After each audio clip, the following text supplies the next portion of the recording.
先把裝水潑面，再作狡辯。即使遭給發現，也各執所見，為難如何談友善。好心包裝怨恨，諷刺自然，不需等到見面才評論缺點，都啲惡意用問題遮掩。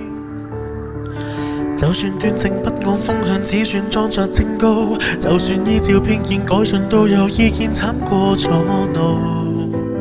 人們的真理存在矛盾，有的放只靠無中生有，要怎去停止爭鬥？愛踐踏卻偏講把你害透，一切真相無需深究，憑造謠互相批鬥，從沒能力只可躲於背後，說正結果便例將摔角，委屈我幻想反駁，再反駁應急挑剔，放大窺看，不知道哪能尋找應對標準答案。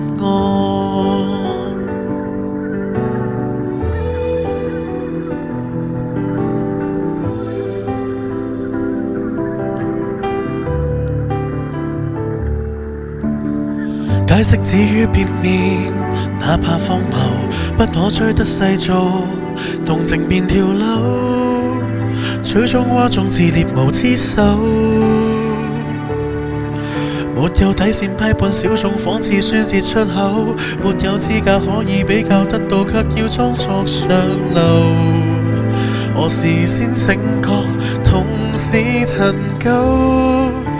壓抑欠抒發，再找方法，有人卻套改轉法，覺得某某崩潰可笑是嗎？當你心動尋找依靠，同類人亦遭反咬，謀害然後側顯不懂禮貌，有加重施壓人稱一套，有得意人稱一套，而暴情壞來始終佔大多數，總稱讚惡行崇高，聖母不可聖母。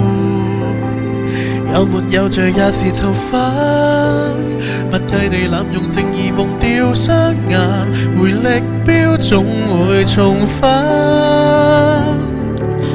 你可以不帶邏輯依據，你可以提出反對，你可以從顛倒擁有樂趣，一再粉碎自尊是誰，還被談目的是誰，容易由自卑感生出顧慮，拗不過等到誰先收口，拗得過誰想收口，戰爭以平等方式化為烏有，爭取到勝利為實。